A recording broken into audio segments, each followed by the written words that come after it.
And one of the secret fears is that I don't want kids, but I'm afraid I'm going to regret it for this reason. Yeah. Like, I'm going to be 80-something, and maybe I'm the last one of my friends who's alive, and I don't have anyone to take care of me. A lot of people think about this. I have friends here. Glory Homes. What is Glory Homes? Glory Homes is a business idea by our dear friend who has thought about these things. Maybe he is also going through the same issues in life, where we want to start a old folks home for queer people, lovingly called Glory Homes. And we need to start now because we're not no spring chickens anymore. The staff are hot younger guys that take care of us. Yeah. Let me just put that out there. It's not just called Glory Homes for no reason. There are hot gay staff who take care of us. We throw like Glory Home paws. Coined it right now. You're welcome. Glory Home paws. Glory Home Paws. You're welcome. Literally Gaysians. Literally Gaysians. Welcome back to Literally Gaysians. Pew, pew, pew. This is the podcast where two gay Asian guys, aka Gaysians, get real about their feelings and literally Gaysian stuff. And we're recording this on just a regular Friday. No, it's Halloween. And right before we're going out, we're like so behind schedule because we decided to record tonight. You know, for those just listening, I just joined the video to Bao dressed up as Dexter. Not the cartoon one, but the murderous white man. But I'm going to try to let Bao guess who I am. Hot Bam Bam from the Flintstones. Demon Slayer. Demon Slayer. Does everything have to be Asian? Oh, actually, this guy's Asian. It's Nuktuk from The Legend of Korra. Oh, I've only seen the first season. I heard the second season's where it's at. That it's very queer. But who's Nuktuk again? Is it? It's actually Bolin. It's very Inception. Bolin. It's one of the characters playing another character on TV. Oh, okay. Well, you look hot. I try. I don't look hot. I'm wearing this really awful wig. If you're listening in thought audio, that was your what hair. are you doing? No, yeah, I grew my hair real fast, and I'm a brown girl now. If you're listening to this only on audio, what are you doing? We spend so much time now editing this video. You should watch it on video, and you can do it on YouTube, and you can do it on Spotify. But I understand if you don't want to subscribe to Look Spotify, at us. given, I know, look at us. But yeah, we try really hard. We try really. There's foundation on right now. That's how hard we're trying. Mm-hmm. I prettied up. Hopefully the lighting does as well. We'll use filters next time. Yes, but if you're listening, we're actually in costume. So like, switch over to YouTube or Spotify. And I understand if you've quit your Spotify because of some of the things that they did. But I digress because this is the last day of spooky season, but it's the day of spooky season. And that made us think about ghosts. Like the ghosts that are really, really scary to us, which is our deepest and darkest fears. So ghosts, fears, that is the topic of this episode. So, you know, in our generation and in our homes, we're taught to bottle up our feelings. But with age, and I guess this podcast, we're trying to unlearn those things, as Bao constantly tries to make me do, or maybe not take it as seriously as we once did, because, with our wizening, we seem to let things go a little bit more. Our wizening? Wizening. Is it like wisening? But it's called wizening? Oh. You know what? That sounds very Julie Andrews Bridgerton. Whistling. It's a whistling. Very elder millennial who would say that. But I think that we have gotten really good about talking about a lot of different feelings on this show. Parents aging. Oh my God, this thing keeps falling. Parents aging. Insecurities about our body. Kink. A lot of different things. But we've had so many guests lately that we haven't really got a chance to really dig really deep for a while. And if this podcast is anything, it's super indulgent. And so I decided to be the most indulgent that we can. And also force us to be really, really honest about our deepest fears. Can you believe that it's almost been like a full year since we've actually just done an episode, just the two of us. That feels so strange because I feel like I'm always talking to you, but I guess there's always someone nearby. Though I think it's also because I'm an extrovert and I love talking to our guests, which are mostly just our friends, and secretly, so I don't have to talk about myself as much. But here we are, as you literally messaged me last night to record this topic today that I had no idea about. And right before we go party, you stupid hoe. But we have to do this because you're about to go to Japan, right? Isn't that super Yeah. exciting? You know, what better time to talk about my feelings? Instead of having a Be Real segment, it'll be a Be Real episode. Yeah. But before you go, though, where are you going tonight? You're dressed hot, so hopefully it's some gay thing. Yeah, I'm going to Ghost Palace, and I'm dressed up in, something both comfortable and a little bit slutty. You remember when Halloween used to be like fun costumes, draggy, ugly, and now it's Second Pride and we have to dress slutty and try to be hot. And, remember how Eric used to tell us, no, you can't dress up as a zombie. It's ugly. You can't be unhot for Halloween. And this is coming from someone who 364 days of the year, people are lined up to talk to him. It's okay to be not hot one day of the year. But here I go. I'm like, I barely have any clothes on, and I haven't eaten for a Eric week. could literally be dressed as Shrek and would still be a proposition for more threesomes than me in a whole year in one night. So he's always going to look good. It doesn't matter. He He's always looking does. good, but also like the charm and everything. I'm like, God, you're nice too. Well, fuck you, bitch. Hi, Eric. We love you. We do. And, here I go, 3 Halloweens in a row. I dressed up as Jubilee, and each of those times I looked like a masked Hong Kong lesbian with lights in my hands. So, I mean, I feel like you had been talking before you dressed up like, just as Jubilee those years. You've been talking about the fact that you love Jubilee for so long, so I'm glad you finally did it. But yeah, it was definitely one of those costumes where people were like, "What's your pronouns?" yes, it's not something where people are coming up to me to ask me out. They're asking me to move out of the way so they can get a drink. Oh, toxic gay male spaces. I mean, speaking of that, this is the 10-year anniversary of the iconic couple's costume with my ex that in our friend circle we've talked about for the last 10 years. We talked about this like when we were preparing for the episode, don't you? Like Halloween is sort of like a second Pride. It's like another time for you to try to be hot and get a venereal disease, hook up, be seen and be like on people's radars again because you have an opportunity to just dress stupid. And if you don't want to dress hot, you can dress funny. And it's sort of like a great holiday for attention-seeking gay guys. And the thing about my ex is that he loved Halloween, and that was like the first year we were together and our first Halloween together, and he's like, can we make us a couple's costume? And I was like, you know what, dating this new guy, I'm going to be into his interests, and that's so cute, he's going to make me a costume. He's like, hey, we're going to be this you did not put a lot of work into your outfits before. You were so like demure. Girl, remember were you there for all our first EDC together before I dated Josiah? What was it? The Pirates versus sailors. And all we did was buy the striped shirt from American Apparel, and we're literally the striped shirt from American Apparel. That's and it. Like the $3 Amazon. It was literally what you make fun of straight guys for doing now on Halloween. But that was such a flattering tank top. Can I say, like, I missed that American Apparel tank top, but I still have mine. So yeah, I didn't do much, and he was like, I'll do a couple's costume. I thought it was gonna be like something really simple, but it was like, he said, we're gonna be these things called Twi'leks from Star Wars. And he showed it to me. I'm like, okay, it could look cute because in the pictures here, Corey's going to edit this episode. Corey put up a picture of a Twi'lek. Look, a Twi'lek from Star Wars. I think they're sort of like the sexy, like bartender girls, or it's or like people, the or Fifth Element creatures. lady with the blue things coming out of her head. Yeah, they're supposed to be like hot in this world, right? And so I was like, okay, great. It's like, okay, I get to be hot and like it'll be different. And he's a very creative costume maker. He went to Goodwill, found these wetsuits that you surf with, and he made these beautiful Twi'lek costumes out of. And he's like, we have to commit, because he was gonna be the red Twi'lek, and I'm gonna be the blue Twi'lek or Twi'lek.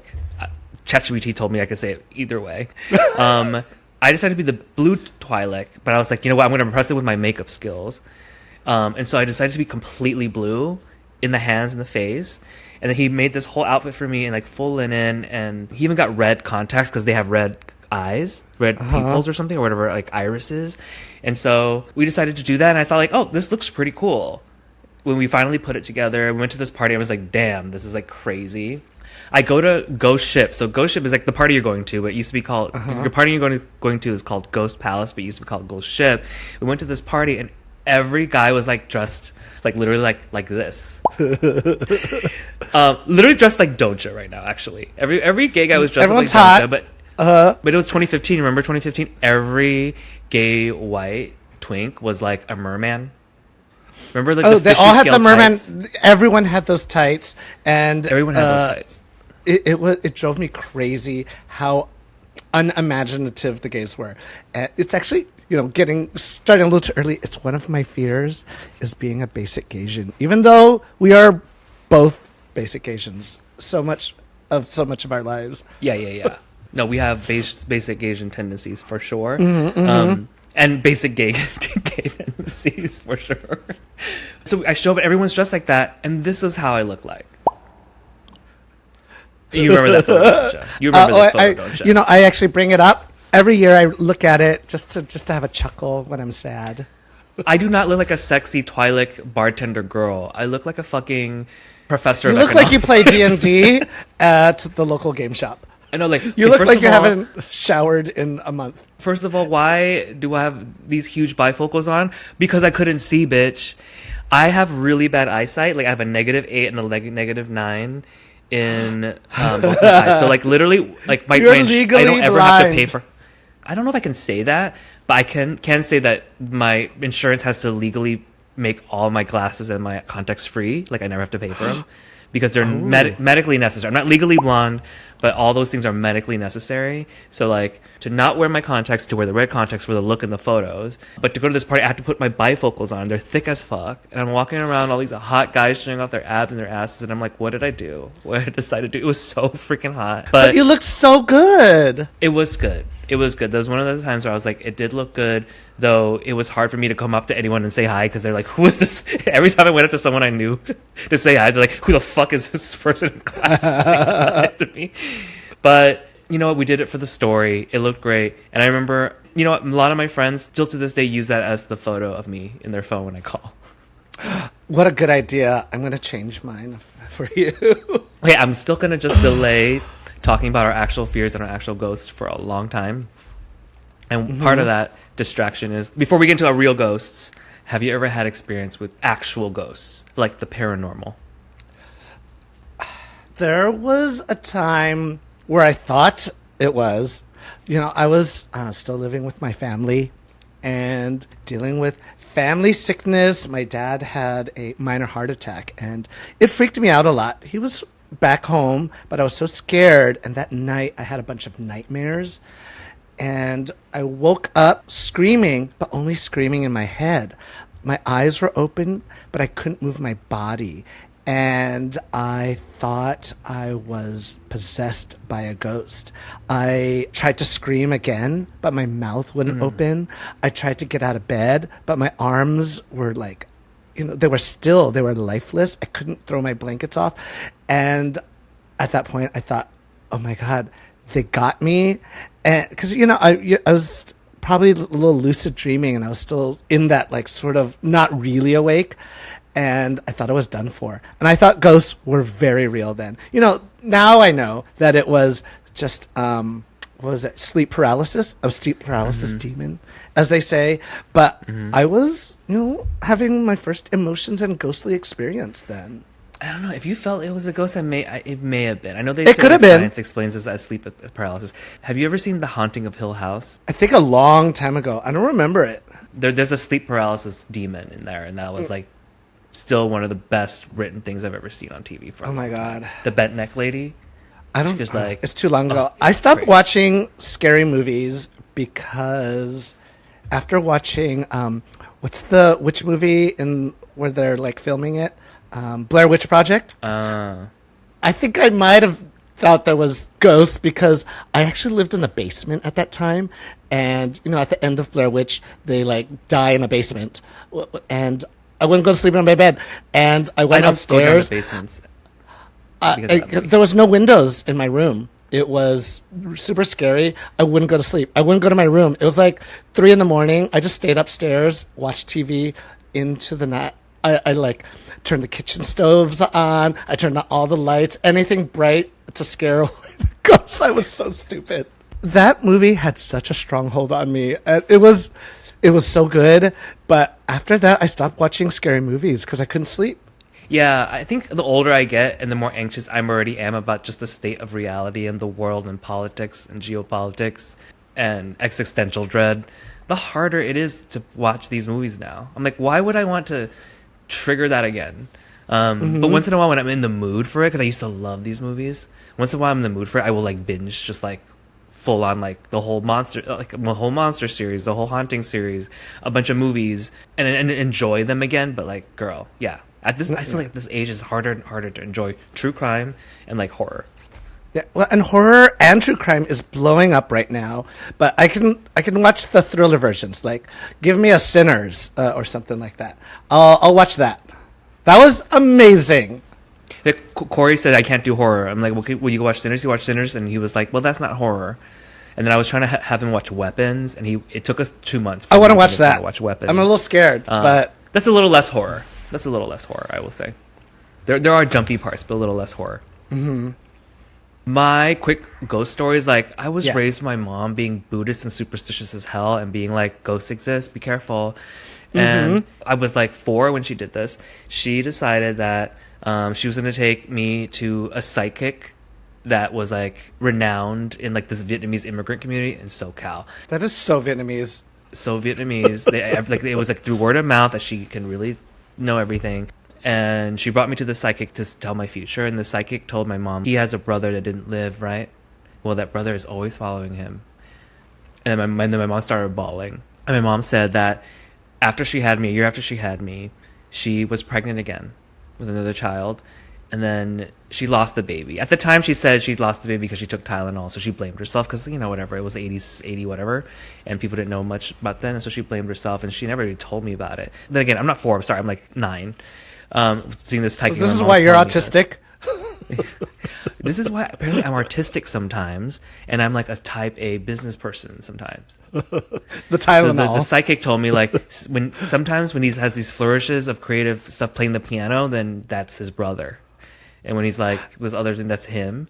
And so every night, this ghost of his brother is always around. So every month, put an incense in your front yard so that like it wards off the spirits. And so like I lived through most of my life like jerking off to gay porn, thinking like, oh my god, is my ghost brother They're watching?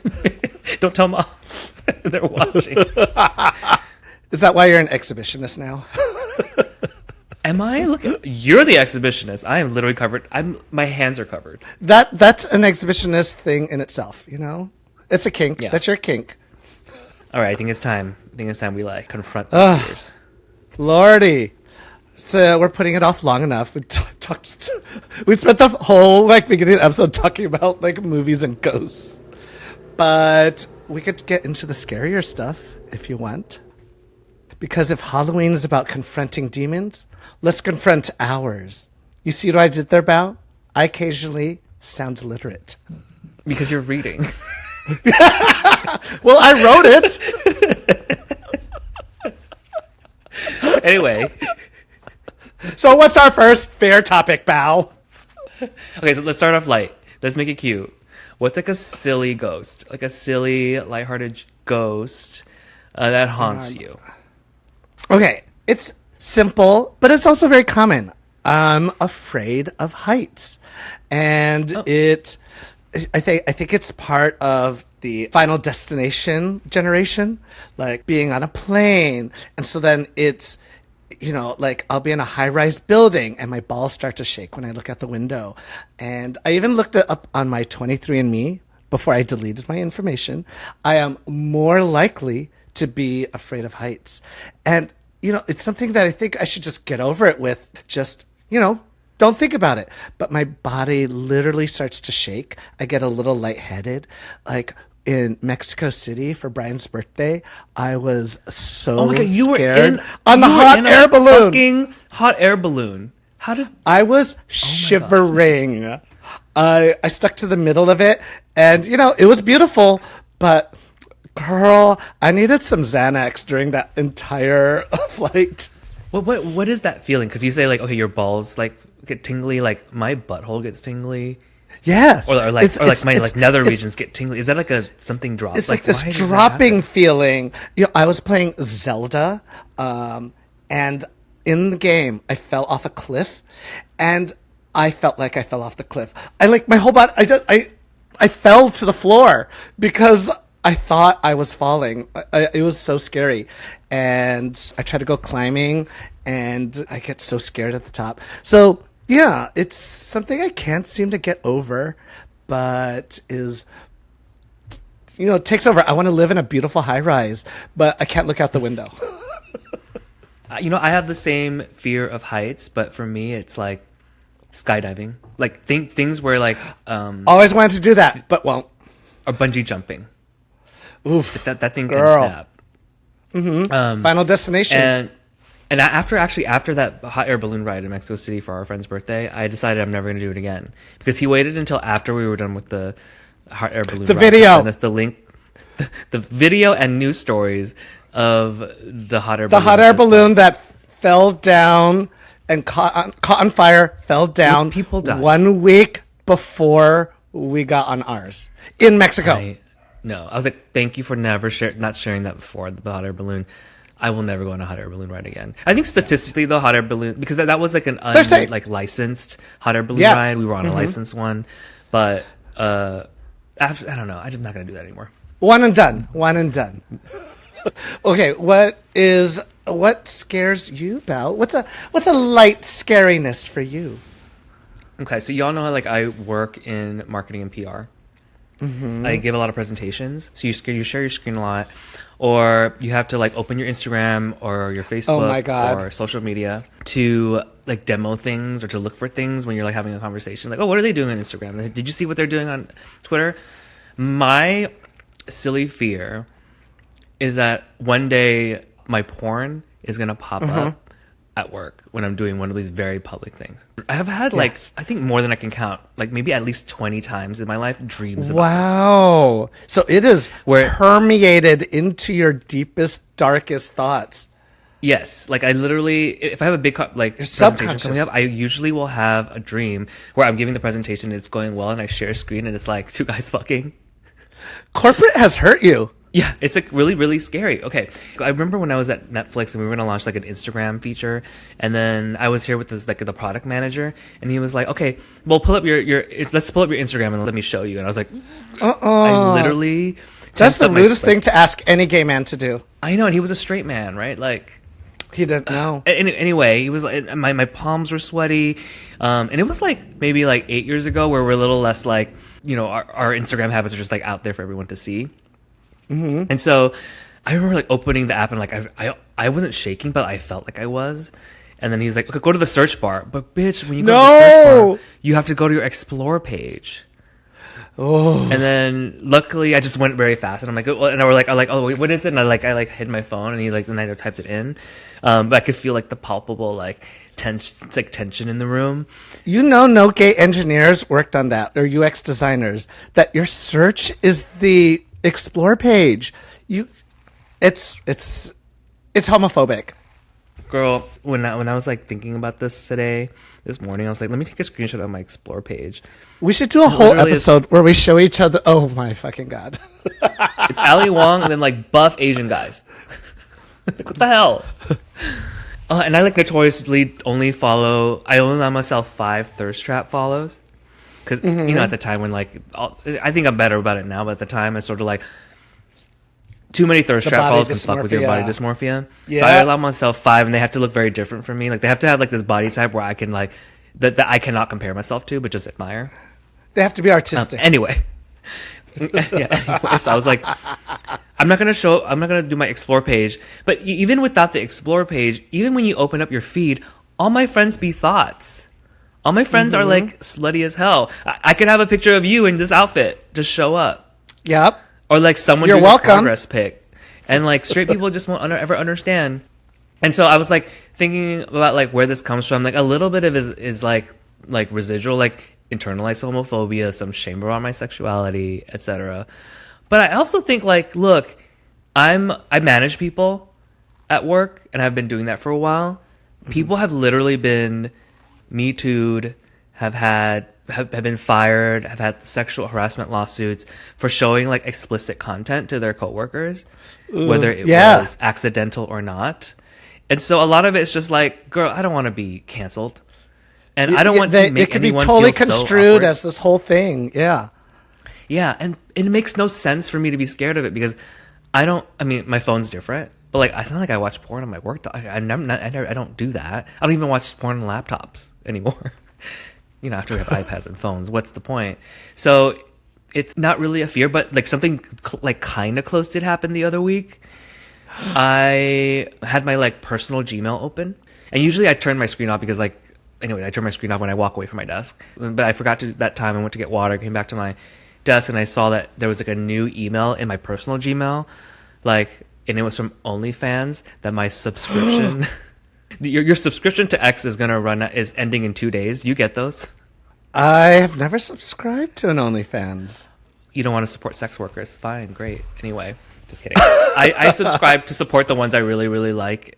Okay, but then we could do another episode on this, and maybe if you're an OnlyFans performer, let us know. Like sometimes I'm not going to go any further in this.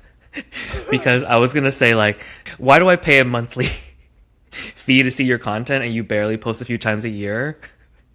And realize, all right, pot calling kettle black. The people who subscribe to our Patreon get literally nothing. We're working on it. We're working on it, and if you want to cancel, no, like please cancel your Patreon subscription. Actually, we're gonna do a Patreon episode after this. I promise. We planned this, but I realized like. After a while, I'm like, okay, I'm just going to support the ones that I want to support. I'm going to take off this hat. Anyway, so it was like right there in my screen. You're from OnlyFans in bold, you know, because it's Gmail. Like your subscription to XYZ is ending in 2 days. Anyway, and also because I'm trying to like clean up my budget and be a little bit more mindful about all the ways like lifestyle creep's happening, and like OnlyFans is definitely part of that lifestyle creep. So anyway, so it's still showing up in different ways, and I'm like, fuck, like, ugh, what a present fear. Well, you know, hopefully it doesn't happen to you one day, but if it does, I hope you tell us all about it on here.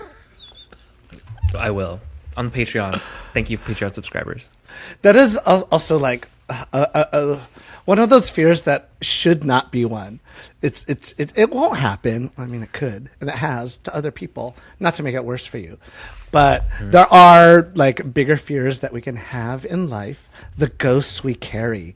What would be a lifelong fear, like one that you've struggled with, like for a good portion of your life?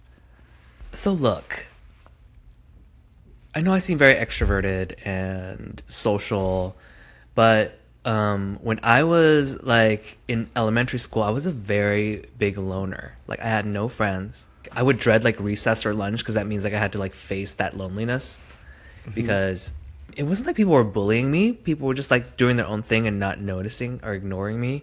And then the pain of like the shame of that was so much that I would just try to be invisible and just like try to like pretend that I'm finding something in the classroom, so that I didn't look like I didn't have any friends, or like be by myself in a place that no one was like playing in. There's a scene in Mean Girls where Lindsay Lohan just joins the school and she has like no friends, so she eats lunch in the stall. That's like a knife to my heart. Like that really triggered me. And then the teachers at the time were really nice to me about it, but I could feel their pity, and sometimes that pity, that loneliness is like harder than bullying. You're that stereotype, the teacher's favorite. The teacher's favorite, because I was nobody's favorite. And then when I went to middle school, I got more friends and it was fine. And then my parents moved us and I had to start at a new high school. I didn't know anyone, and I felt that loneliness again, where you like, because you're lonely, you have to like just hang out with people that you actually absolutely don't like. Just to not be alone. Is that why we're friends? No. Like I hung out with these straight guys who like watched like a bunch of like WWE and wrestling. And I just like started watching it. mostly for The Rock, because I thought he was hot at the time. It's just like I tried to become this person I wasn't, just so that I wouldn't be lonely. And I found friends then. I went to college, found friends then. But then, like, I think throughout my life, this feeling has haunted me. Like, this ghost has haunted me because I went to San Francisco. I felt that same, like, deep, like, pain when I moved to San Francisco, like, the first 3 months before I met my friends. And then, like, I've heard that from many people coming to SF. Yeah, the cliques are crazy. And some people talk about us in that way. And when I moved to LA, I thought it started off well, but then COVID happened. That was, I remember that. That was a very lonely time for you. Very lonely time for me. And then you got COVID before everyone else did. And then I was in my head about it, right? Like, I was like, oh, is this why people don't hang out? Because, like, I have COVID? No, like, no one's hanging out. But, like, I just got in my head about it and, like, got deeper into this depression and, like, yeah, everyone has substance abuse. Even when I moved to Singapore, you know, when I was in Singapore for a couple of months, I had great friends there. Sean, I love you. I know you listen to this. If Sean was out of town, or like some of my friends there were out of town, and the whole weekend, I'm like, I don't know what to do, but just like sit around, and it felt really, really lonely. And I feel you. I mean, the therapy and the pandemic really helped me deal with it, but it still comes back from time to time. Like during the sabbatical, like you're unemployed now, and we've talked about this, like the loneliness of unemployment. So lonely. I probably could go on about this for hours. I sit at home, not leaving the house for days at a time. I haven't seen anybody. And you went through a lot of that too. Yeah. So I really feel that. When I talk to other people who are unemployed, they feel the same. Friday through Sunday, like you get so excited because everyone's off work, or like your friends can actually hang out with you. But during the week, sure, you can find some hobbies, but like it's sort of like you're doing it by yourself and you're alone for long stretches of time. And then at a certain point, you run out of money. So it's not like you can just keep going on trips and everything. And so I was like, oh God, I took this time off and I should be, you know, feel privileged, and this is a huge luxury, but like, dude, I'm stressed and I'm lonely. Like the Wednesday night is like the hard one. Yeah. It's like reverse hump day. It is. What is a ghost that has haunted you for a while? You know, I was trying to think of something and I wasn't sure like how to like keep it in the topic, but at the same time, do as you tell me to do and talk about my feelings. But I think one of the things that comes up is this fear of running out of time. And it like shows up in different ways in my life. And you'll make fun of me for this because it shows up as FOMO. I'm always trying to do everything. I'm trying to squeeze 10 things in a day. Like, look, I was literally sewing and making this necklace right before getting on this call. I'm trying to pack before my trip. I'm trying to go to this party. I'm trying to write and think about what we're going to talk about. And there's just never enough time. And it's not just like this fear of missing out, is that I don't have enough time to do everything. And to experience something, to be with other people. And I think it's probably touches on a little bit of what you said about loneliness. I don't want to be lonely. I'm scared that if I miss out on this thing, I'll miss out and just be lonely for that period of time. And it definitely spreads me thin and doesn't allow me to take in everything. And it's probably like an ADHD symptom, constantly looking for that dopamine drip. But I'm always scared of like, oh, I'm not going to be able to make this. I'm not going to be able to make that. And it's always in my head. And it's probably why I'm always late to everything, because I'm trying to do everything. But on a tangent, Joshua sent me this article yesterday saying that maybe I have this disorder called non-24-hour sleep-wake rhythm disorder. It's a mouthful. Jesus Christ. It's about like people who have he sent it to me. It's about a disorder that some people's circadian rhythms are different than the world's circadian rhythm, and that I may have a longer one. Like, I actually used to joke that I wished or fantasized if the Earth being larger so that we had 26 hours in a day. So I feel like that's where I am. So like people who have this like this disorder, like let's say they have a 26-hour circadian rhythm, they go to sleep a couple hours later each day. They're in a different, it's almost like they're in a different time zone every day. And I swear I'm like that. I didn't go to sleep till 5 a.m. last night. So You were working your costume, though, right? I was doing everything, trying to do everything. And I watch my shows, do my costume, applying to jobs at 4 a.m. It's because I'm afraid I'm always going to run out of time to finish whatever it is. Yeah. Yeah. FOMO is literally one of your defining traits as a friend. Like, I think we've all just known that, and it's fun because you will show up to everything, and even it sounds the most inconvenient thing to do, and you will still show up. Like, you will make it happen. I think, remember when I first started being friends with you, it was a time when Facebook was like sort of like the main platform for us to like organize our social lives. You know, we remember Facebook events. Uh-huh. And I remember you would always, no matter what, even your own birthday party, you would reply maybe to it because you wanted to keep the options open. And then even if it was nothing to do with you, like an event that had nothing to do with you or your interests, but you knew a friend was going, you'd be like, oh, I want to go. And I would show up. I'll maybe everything, but I will show up to everything. You would rent a car, take the BART for 3 hours to go to it. It is really, really, it makes you like really like fun to hang out as a friend and reliable as a friend. Like, even if you're late, we know you're going to show up. You're never going to be like, oh, actually, I'm too tired. You're never going to, the thing you're opposite of is a flake. It does come from a place where you feel like, oh, if you miss out, like, I mean, there's a little bit of like a fear of loneliness there. Yeah, I want to be there for a person, but I also want to be there. Yeah. I think I also think I have more time in the day. It's that time disorder that ADHD people have. Just unable to count in your head the time that is passing. Sure. No, thank you. Sure. No, I'm just way to dismiss my disorder. No, not the ADHD. But when you brought up another disorder of like, okay, the 24-hour circadian rhythm disorder, I was like, is it easier to believe you have this disorder, or because it's am harder I just late to believe, everything? or harder to believe that you're just really afraid of being lonely? You know? Yeah, both can be true. Both can be true. You could be in the middle. So you should get diagnosed with 20. Wait, what is it? 24 hours. I have to look at it. Non-24-hour sleep-wake rhythm disorder. Okay. It's so long. It is really long. So for Halloween, I'm dressed as Dexter because I went to the 321 holiday party here in LA, Gaysian party, and the theme was asylum. Infamous. So asylum. What happened? Infamous 321 parties. Infamous 321 parties. Shout out to Chris LaPong and Jimmy for throwing those. So there's always a theme, and this year's theme was asylum, kind of like it's called lobotomy. Fucking gays. Lobotomy, but it was like doctors, psychiatric ward, nurses, and everything. And Corey and I couldn't figure out like a costume together. They didn't feel like sickening in this bad way about like, you know, gay guys doing couples costumes together. And so we decided that he was going to be Dexter's lab and I would be Dexter. You know, remember we talked about this before? You got to get over the cringe. It's okay to be cringy. You can be a cringy Corey's couple a little younger, too. so the cringe is like stronger, you know?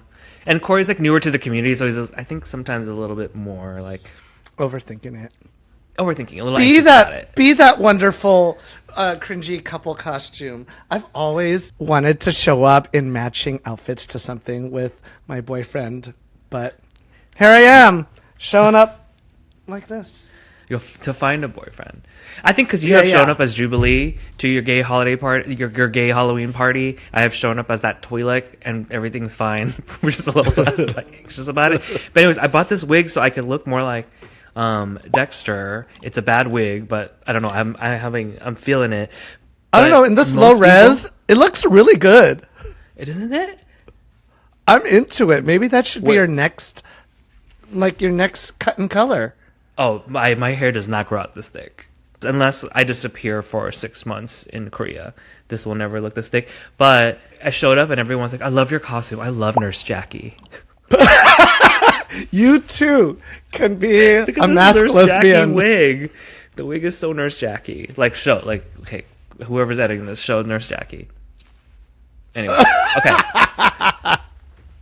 I am stalling because we're gonna go to our deepest, darkest secret. Secret ghosts. Secret ghosts. What's a fear that you have never said out loud to anybody? The deepest, darkest secret in your deep, dark soul. Well, okay. All this talk about being an extrovert, it's almost like the same as yours.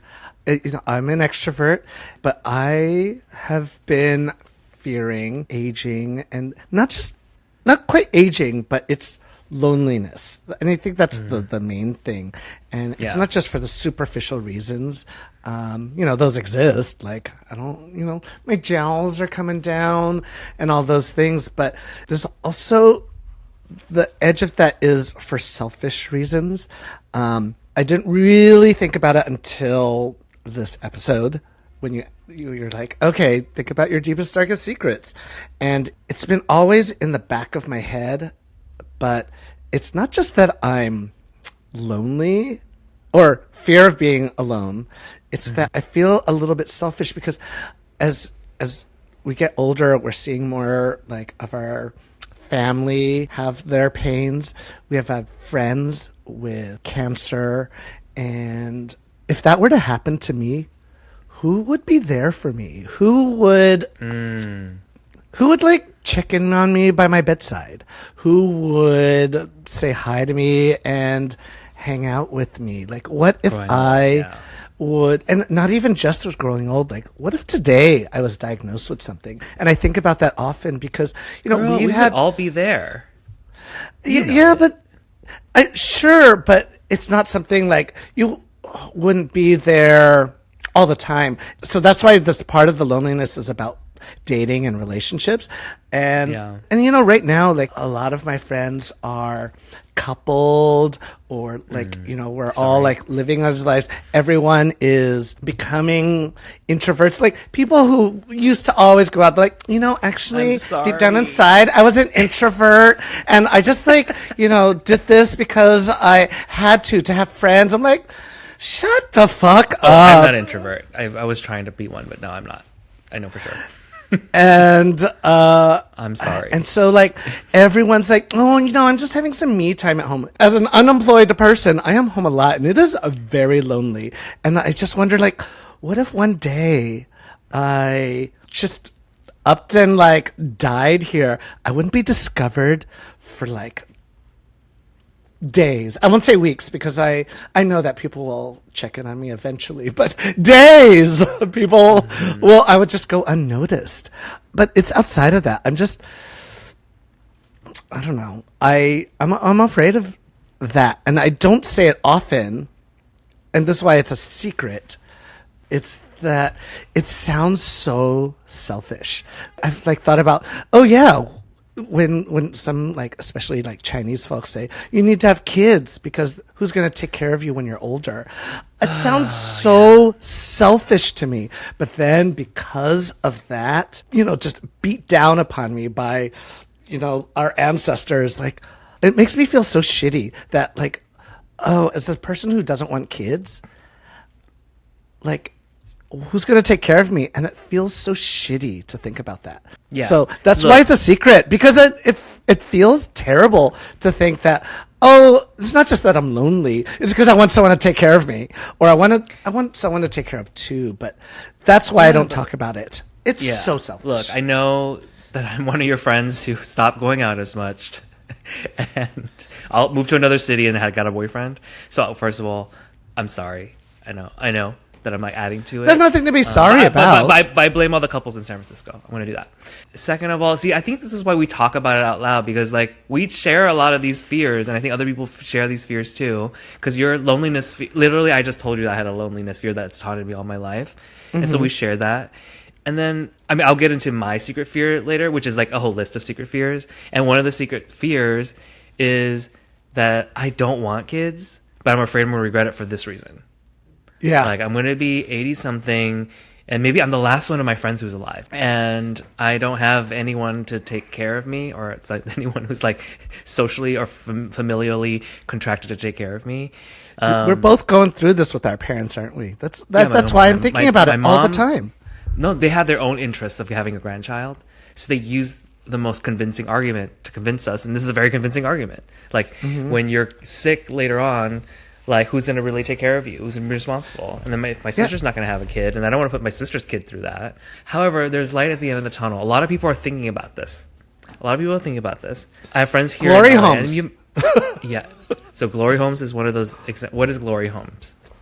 Glory Homes is a business idea by our dear friend Leichi Minnelli, also known as Maverick, who has thought about these things. Maybe he is also going through the same issues in life, where we want to start a old folks home for queer people, lovingly called Glory Homes. And we need to start now because we're not no spring chickens anymore. We're closer to retirement than beginning our drinking age.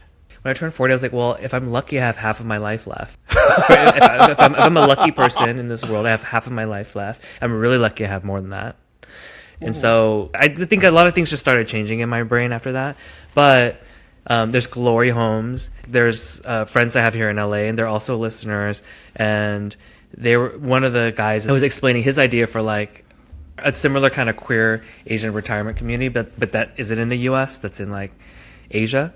Because your money can go further. I'm not going to give it away because it's his business idea and his idea to pitch. But I was like, that all sounds really great. You will get care and you will have a community. And I think if people work on this for us and set up the system, I will gladly pay that person whatever and also, retired money I have to have that. We can't forget some of the details, though. That the staff are hot younger guys that take care of us. Let me just put that out there. It's not just called Glory Homes for no reason. There are hot gay staff who take care of us. And we throw like Glory Home Paws. Coined it right now. You're welcome. Glory Home Paws. Glory Home Paws. You're welcome.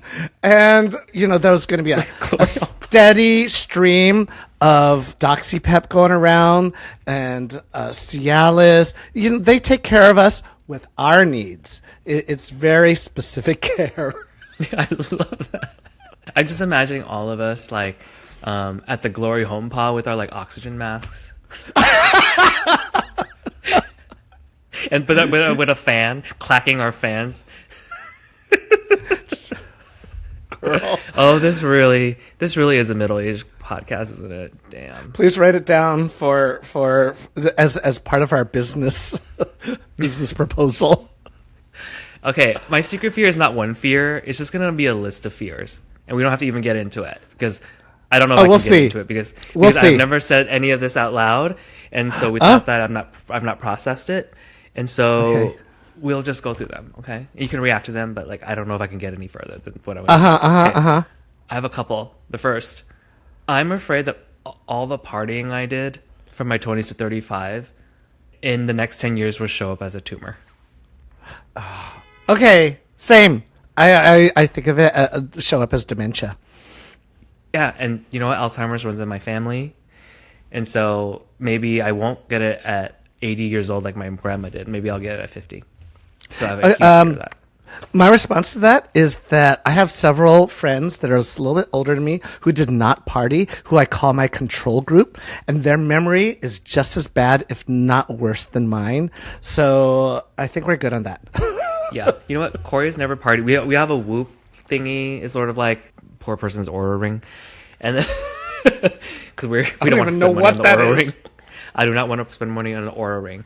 And we track all these different things, and because he's never drank before, and also like 5 years younger than me, so he's 35, but then I think they show you your actual body age, and his body age is like 30. I'm like, you little bitch. I'm 40. My actual body age is like 45.8. And I think it's all the drinking and the partying, whatever it is. No, it is the drinking. It is the drinking. The drinking. I didn't drink till I turned 30. And I used to look like I could play high school up until I turned 32. After a couple years of drinking, I was like, grad school. I can play grad school on TV. Grad school musical is what you're going to be in. Okay, what's next? Okay, we're not going to spend a lot of time on this one because I am afraid I'm going to be a bad top because I am new at it. Don't worry about it. There's a I'm lot not of gonna bad worry talks about it. that aren't new. But every time, because I desire it so much, and we have a lot of fun, but sometimes I get in my head about it. Okay, the next one, speaking of Corey, I'm afraid that Corey and I won't work out. Because I've had 5 great long-term relationships, but they ended. So why do I think I deserve to have a relationship that works out? Look, most days I'm fine, but that's a deep, dark fear. Like, I just don't know how to do relationships, because just because you have many is not a thing that means like this. I have 100% failure rate. So No, but that means you've learned from each one. maybe, but I've also learned that you could believe 1,000% that you're going to marry somebody or be with somebody forever, and then something always happens that you didn't know, like a demon you had, a demon your partner had, or something. Your lives just changed, or you changed to different people, and you can't grow together, and then like suddenly you can't be together anymore. And so, like, I don't know what that's going to be in the future, but I hope that we can stay together. But I come from divorced parents too. I just don't have a model of things working out. Related to that, I'm a jealous person. Oh, you're Vietnamese. I'm Vietnamese. Stupid. I think it's gonna It's a scare. given. I'm afraid it's gonna scare Corey away one day. You know, he's really, really patient now, but I think it's gonna scare him away. And related to that, that makes me very scared to be open, because it feels like it's going to introduce so many opportunities for Corey to realize that, oh, he could do so much better. He could attract someone so much hotter and nicer and more chill than me. So why be open? It is all around my own fear. Yeah. And so whenever I meet someone who's so confident and chill and calm about being open, like even like talking to Nathan last week, or last episode. That was mind-blowing how open and chill it was. And I admire that. It's like aspirational for me. And when I see someone like Nathan speak about it so like openly and liberally, I'm like, oh, I wish I had a nervous system for that. Like, I wish I didn't have that fear that's like always like, and maybe I don't need to pressure myself to be open to that. Maybe I just instinctually am not a person that's like that. But I have a fear of being open because I feel like Corey's just going to realize how just terrible I am, actually. And he could find someone better. I mean, he would be right, but I think he you also fucking bitch. would love you. Both can be true. You can be terrible, but also be good relationship material. I love that. You fucking bitch. I hate you, but love you so much. I'm proud of myself for even attempting this, but I'm proud of you. Those were kind of awkward for me to listen to. Yeah. Sorry. I just and the most awkward thing is Corey's editing this, so who's gonna find out? Yeah. I told him that we're doing one on fears. He's like, just don't mention me. I'm like, what do you mean mention you? There's a lot of it's gonna be around you. And he's like, too bad, Corey. I want to be clear. He doesn't make me jealous. It's my own issues, and I hope he doesn't leave me for it. Oh wow, that was earnest. Okay, let's end on a light note. Okay. Let's wrap this up with one last ghost. The ghost we have laid to rest that no longer scare us. This Halloween, what are we over? What have we faced? What have we healed from? You want me to go first? You know, you need a rest. You actually need a rest from all that. Okay, I need a rest. Let me start. You know, I was just watching Camp, that queer movie from the early 2000s. It was one of my favorite movies. And I didn't remember a lot of the details, but one of the characters in it, the hot straight-ish boy that everyone is longing after, that they think is perfect, basically, without like saying it, he has OCD. And as people talk, he like reduces their language into numbers and tries to calculate them into prime numbers. And I used to do stuff like that as a kid. Like, I would do this weird counting stuff. And it made me think about all the things that I did as a kid that I was afraid of that I would have for the rest of my life. So I was an extreme germaphobe. Mm-hmm. You were. COVID was hard. It's still versions of it still going on. But you met me when I had gotten over some of it. But it was so bad. I would when people were near me, especially if I thought they were like had a cold, I would try to secretly blow the air that they were breathing away from me. And some people would see me doing it. They're like, Who's that blowing guy on? Who's that blowing guy on the why bar? is he doing that? When I got to high school, I didn't poop in the high school bathroom until like the second semester. Oh. Because it was so gross. It wasn't because I was scared of like pooping in public. It was just disgusting. I went to a public school. It was disgusting. I found the most remote bathroom to poop in that less people used. And so as I got older and became gay, I was like, I thought maybe they'll like kind of pass. And then in the 90s in high school, then there was AIDS, HIV. And so like it really permeated into my life. And I don't think I understood until just maybe like 5 to 10 years ago how much it affected my sexual growth. It totally stunted me.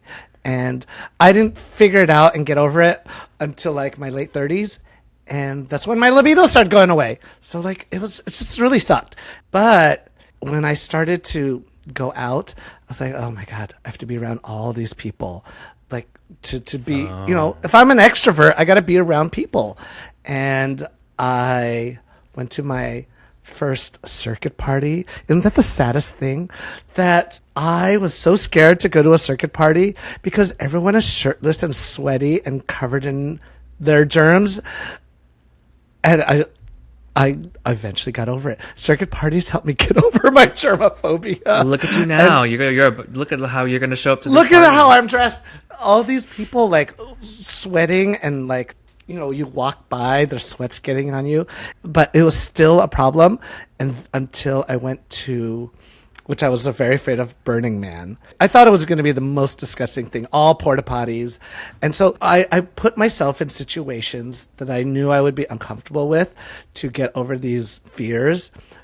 AIDS life cycle, camping every night, Burning Man, these gay parties with shirtless, smelly, disgusting men. Yeah, you've been at Burning Man a lot. Yeah, so like I said, mostly I've laid it to rest. You know, I wouldn't have sex without a condom until my late 30s. Prep, I just was too scared.